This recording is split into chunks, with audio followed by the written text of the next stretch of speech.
యాదాద్రి క్షేత్ర చరిత్ర ఏందనేది ఒక్కసారి చూసేద్దాం.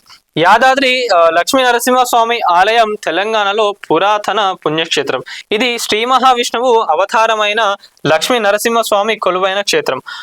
పురాణ కథనం ప్రకారం యాద మహర్షి ఇక్కడ గుహలో తపస్సు చేయగా అందుకోసం సంతోషించిన లక్ష్మీ నరసింహస్వామి 5 రూపాలలో ఆయనకు దర్శనమిచ్చారు. అందువల్ల ఈ క్షేత్రాన్ని పంచ నారసింహ క్షేత్రం అని కూడా పిలుస్తారు.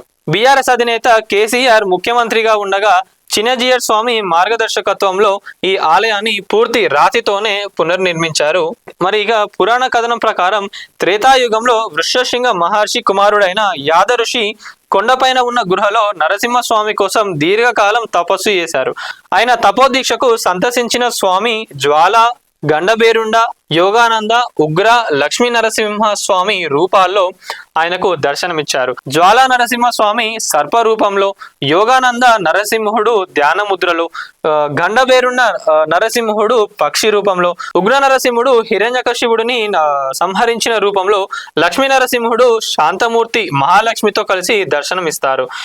ఇక్కడ స్వామి స్వయంభు గృహలో స్వయంగా వెలిశారు.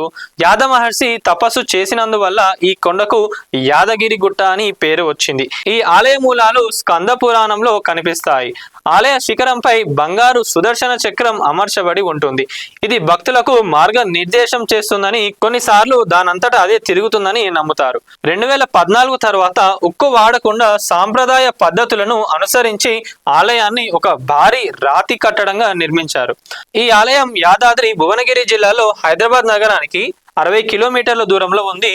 ఈ ఆలయం వైష్ణవ ఆగమ శాస్త్రాల్లోని పూజ్యమైన టెంకాయల్ సాంప్రదాయాన్ని అనుసరిస్తుంది. ఇక్కడ నరసింహస్వామి 5 రూపాల్లో కొలువై ఉన్నందువల్ల దీన్ని పంచనారసింహ క్షేత్రం అని చెప్పి కూడా పిలుస్తారు.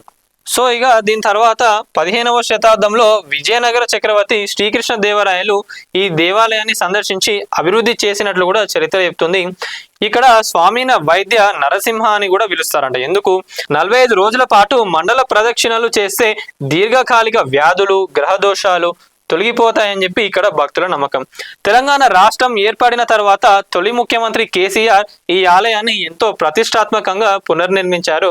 సిమెంట్, స్టీల్ వాడకుండా కేవలం కృష్ణ స్టీలతో ఆగమ శాస్త్రాల ప్రకారం ఆలయం నిర్మాణం అద్భుత రీతిలో సాగింది. గర్భాలయ విమాన గోపురానికి పెద్ద ఎత్తున బంగారు తాపడం చేశారు. ఇది మన యాదాద్రి టెంపుల్ ఏదైతే ఉందో దాని చరిత్ర.